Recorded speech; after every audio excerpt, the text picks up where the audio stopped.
ও কি মুভি দেখেন? Dark world. এটা আপনার ফার্স্ট মুভি? না, এটা আমার ফোর্থ। মুভি সুপার হিরো, উপজাম, এবার তোরা মানুষ হ, শেষবাজি আর ডার্ক ওয়ার্ল্ড।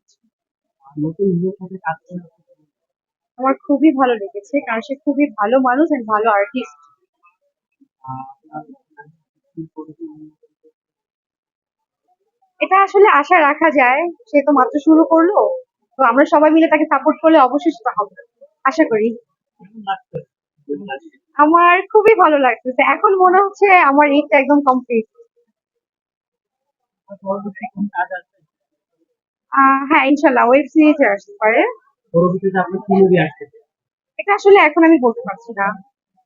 আপনি টাইম আমার কোনো কাজের ব্যাপারে আমি আগে কখনো ফ্লাশ করি না, কাজ হওয়ার পরে ফ্লাশ হয়। এই সিনেমার শুরু নিয়ে আহ, আমি তো আসলে এই সিনেমার যে ব্যাপারগুলো যতটুকু জানি, স্টোরিটা খুবই সুন্দর, একটা থ্রিলার অ্যাকশনের মুভি। আপনারা সবাই দেখবেন, এটা বাংলাদেশের ছবি, তো নতুন হিরো, তাকে সবাই সাপোর্ট করবেন, এই তো।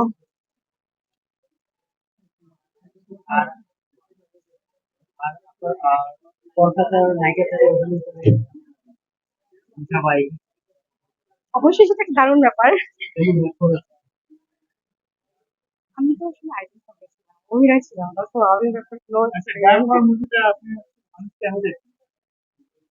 Dark world. ডার্ক ওয়ার্ল্ড অবশ্যই একটা অ্যাকশনের জন্য, এটা থ্রিলার একটা অ্যাকশন মুভি, নতুন একটা গল্প তৈরি হয়েছে, এই জন্য সবাই দেখবে, নতুন ভাবে। তারপরে মুভি থেকে কতটা ডার্ক ওয়ার্ল্ডে মুন্ডা কি একসাথে কথা দিব, এটা তো আসলে বলা যাচ্ছে না, ছবিটা পুরো আমি দেখি তারপর আমি বলতে পারবো। ঠিক আছে, থ্যাংক ইউ, সবাইকে মোবারক।